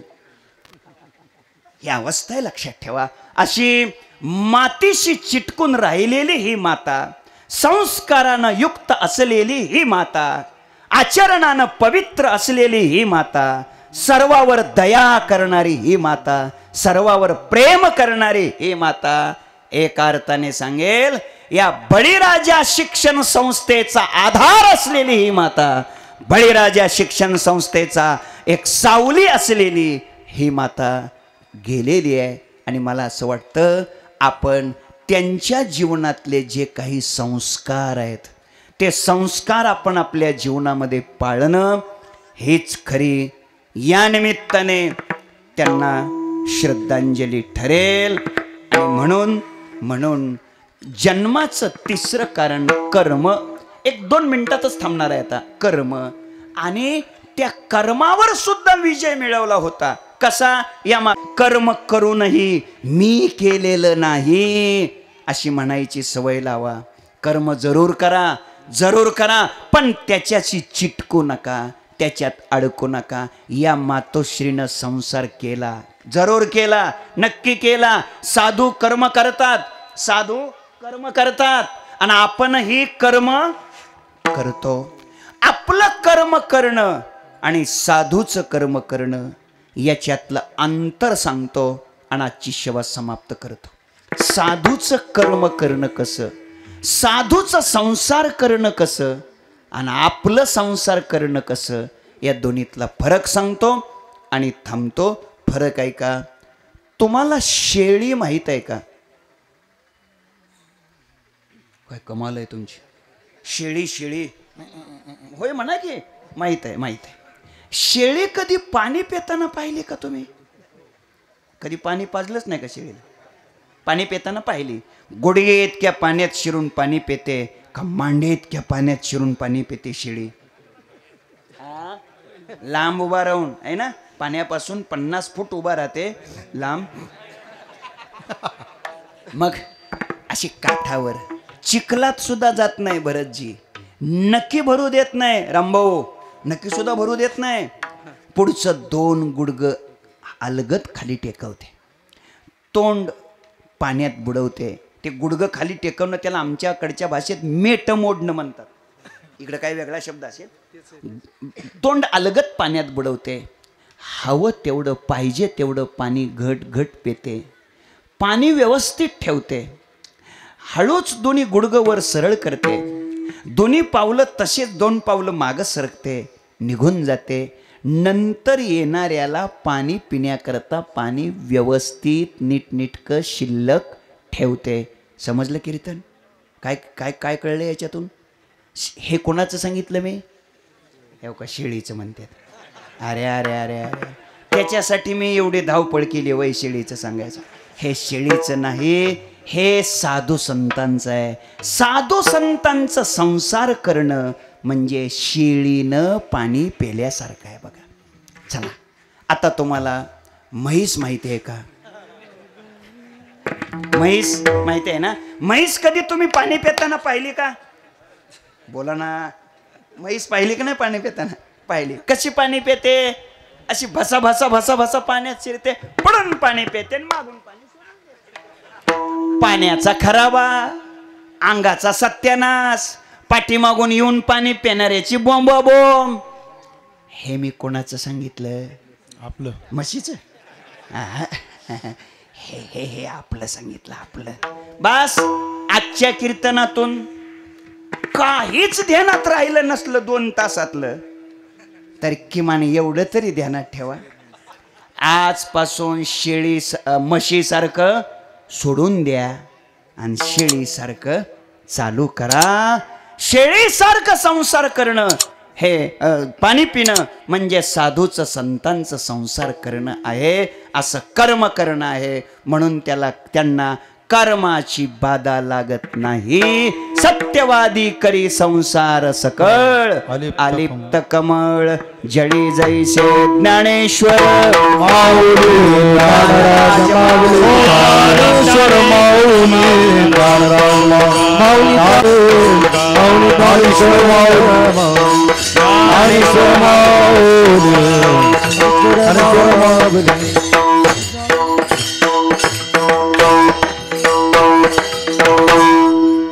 जिने मरणे नाही आता, इथपर्यंत आपण चिंतन करत आलोय.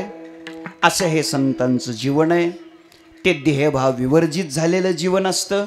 स्वरूपाच्या ठिकाणी अखंडित एकरूप झालेलं जीवन असतं आणि त्यांच्या जीवनामध्ये ते गुणातीत अवस्थेपर्यंत पोचलेले असतात.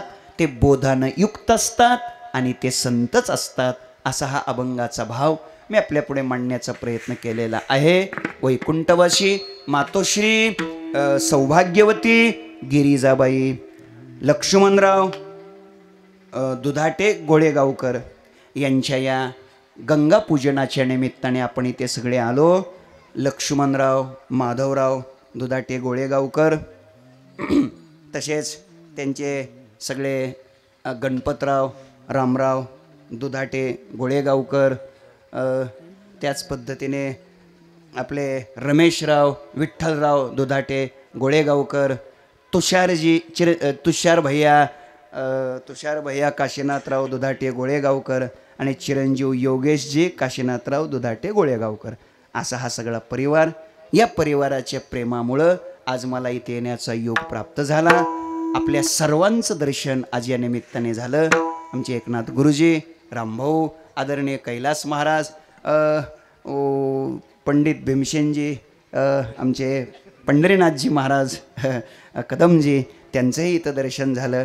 उभे राहिलेले सगळे टाळकरी, वारकरी शिक्षण संस्थेतले सर्व विद्यार्थी, मृदंगाच्या क्षेत्रातले दोन्हीही अत्यंत कुशाग्र असे दोन्हीही मृदंगाचार्य भरतजी, कृष्णा महाराज, आणि सगळे थोडे असल्यामुळं पुन्हा आपल्यात सगळे आहेत, पण परमेश्वर नसेल तर काय उपयोग आहे. आणि म्हणून स्वतः परमेश्वर महाराज यांचंही आगमन झालं.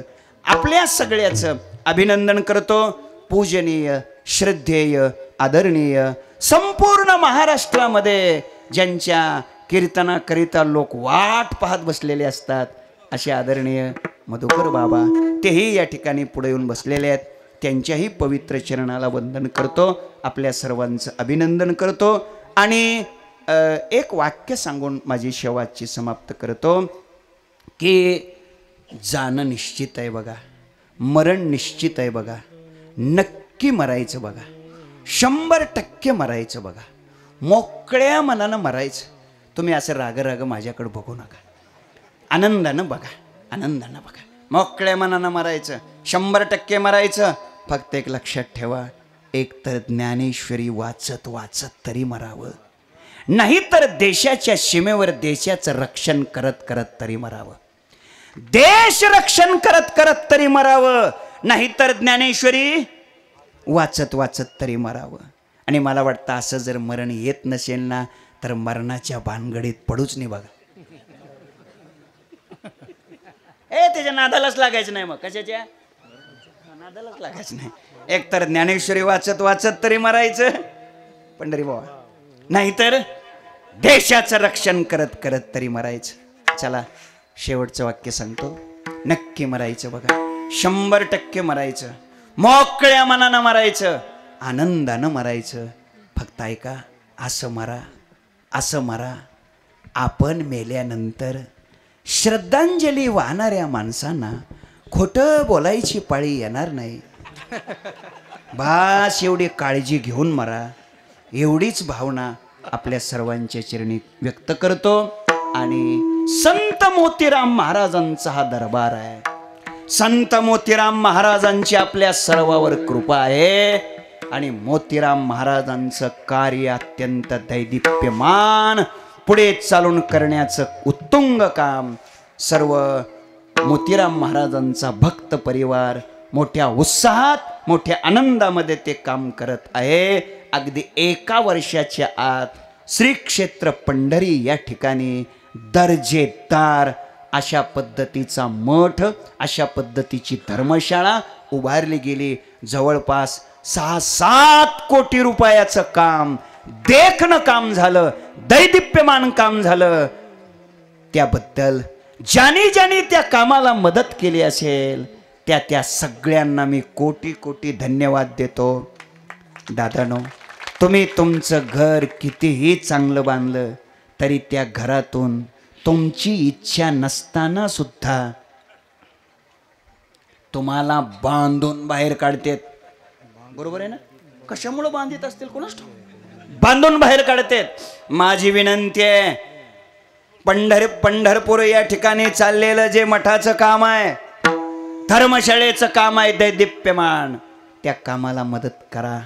आणि आपलं नाव चिरंजीव चिरकाल पिढ्यान पिढ्या कसं जिवंत राहील याचा आपण विचार करा. 6-7 कोटी रुपये खर्च झालेला आहे.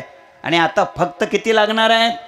3 कोटी. आता फक्त 3 कोटी लागणार आहेत. आणि मला वाटतं ते सुद्धा अवघड नाही. काय अवघड आहे? तुम्ही जर प्रत्येकाने लक्ष दिलं, प्रत्येकाने काय करायचंय? लक्ष द्यायचंय. कारण सगळ्यांनी लक्ष दिलं की कोटी व्हायला काय अडचण आहे. त्यामुळं तुम्ही लक्ष द्या. तुम्ही लक्षाधीश आहात, फक्त तुमच्या हे लक्षात येऊ द्या आणि लवकर इकडं लक्ष द्या आणि ते काम सिद्धीला न्या. अशी या निमित्ताने मी आपल्या सर्वांच्या चरणी प्रार्थना करतो. यानंतर मी तुकाराम असं म्हणणार आहे. यानंतर मी जय विठ्ठल असंही म्हणणार आहे. विनेकरी माझ्याजवळ येणार आहेत आणि निवांत व्यवस्थित 2-3 चाली होणार आहेत. सगळ्यांना चाली द्या, कारण इतके लांबून लोक आलेले आहेत. त्या सगळ्यांना चाल मिळाली पाहिजे. अगदी सगळ्यांना चाली आपण द्यायच्यात. सगळ्यांच्या चाली ऐकल्याशिवाय तुम्ही तुमची चाल सुरू करायची नाही, हे ध्यानात ठेवा.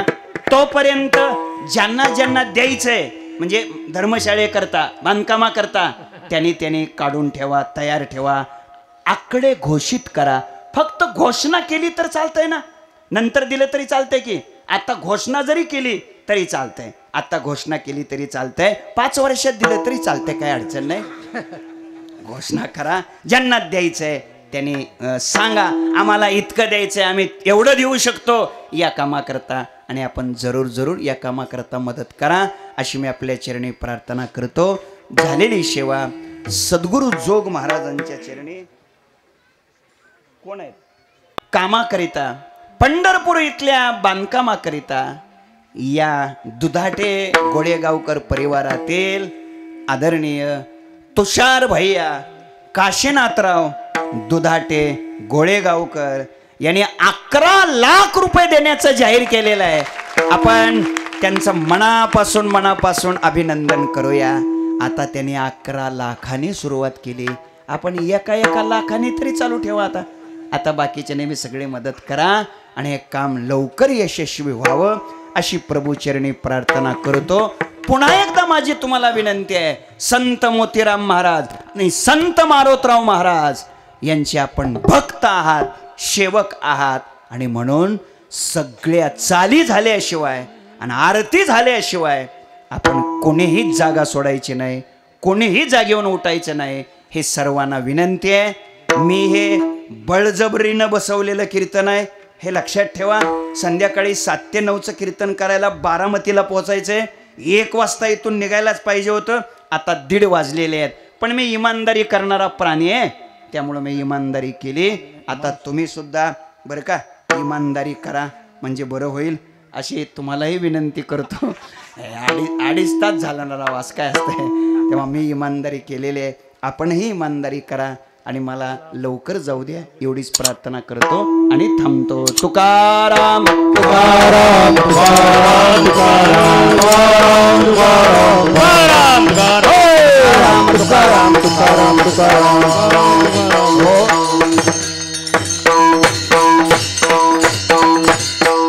चाल झाल्याशिवाय कोणी उठायचं नाही. विठ्ठल जय जय विठ्ठल, विठ्ठल जय जय विठ्ठल, विठ्ठल जय जय विठ्ठल. फक्त एक चालू होईल. निळामण जाळ हा म्हणे झाले रंग, म्हणे झाले रंग,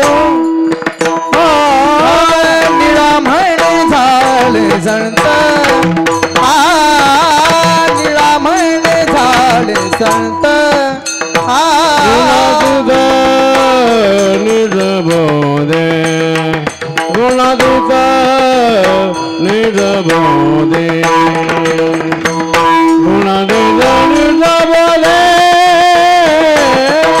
काले जाणी दे आले राणी दे गुणातीत निज बोधे, गुणातीत निज बोधे, त्याच्या ध्यान तैसे जे आले, त्याच्या ध्यान तैसे जे आले.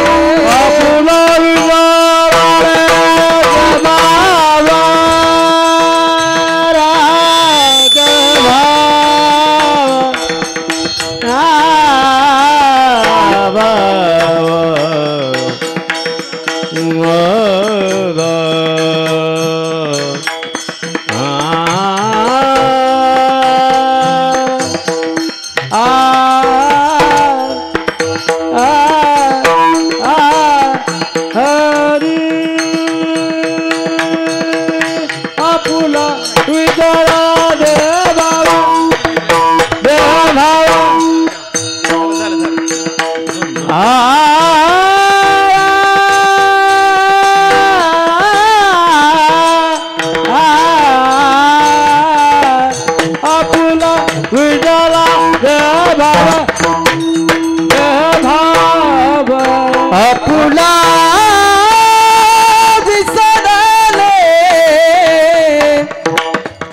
देह भाव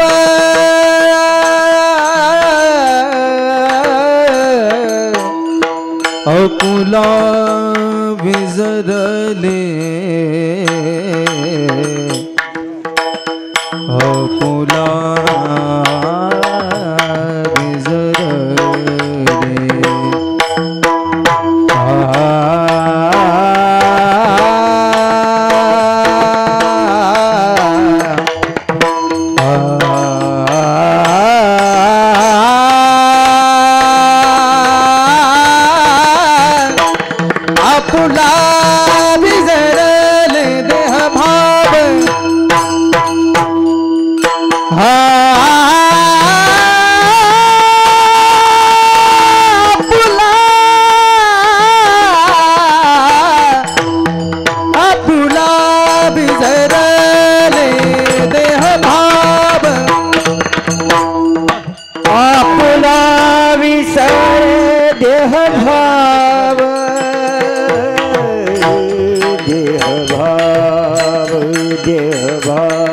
वाढू नका आपुला विसर देह भाव